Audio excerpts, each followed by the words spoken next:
Ivan అండి. అదే railway station నుంచి ఇలా వస్తున్నానండి. చిన్నంగా వస్తున్నాను.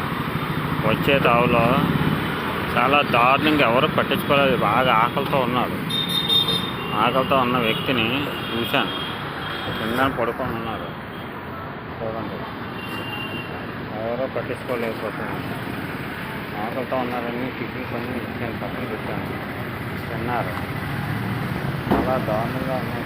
ఎవరో పట్టించుకోలేదు. ఇటువంటి వాళ్ళని చూసి ఇటువంటి వాళ్ళ కోసం కొద్దిగా ఆలోచించాలి. మనం మంచి మంచి చూస్తూ ఉన్నట్టుగా వెళ్ళకూడదు. ఏదో ఒకటి ఇవ్వండి. మీరు కూడా చూస్తే నాకు తెలిసినట్టుగా నేను టిఫిన్ ఇచ్చాను. నేను వాటర్ బాటిల్ కొని ఇచ్చాను. తాగితే పడుకున్నాడు. చాలా దారుణంగా ఉందండి. ఇటువంటి వాళ్ళు చాలామంది ఉంటారు. అటువంటి కోసం కొద్దిగా ఆలోచించి పెద్ద మనిషి చేసుకొని ఏదో మీ ట్యూషన్ కాడికి ఏదో కనీసం ఒక బిస్కెట్ ప్యాకెట్ అన్న, ఒక 5 రూపాయల బిస్కెట్ ప్యాకెట్ అన్న ఇస్తే ఆయన కొద్దిగా సంతోషంగా ఉంటారు. చూసారా, బట్టలు కూడా బాగులో నీట్గా ఉన్నాయి. ఇటువంటి వాళ్ళ కోసం కొద్దిగా ఆలోచించండి.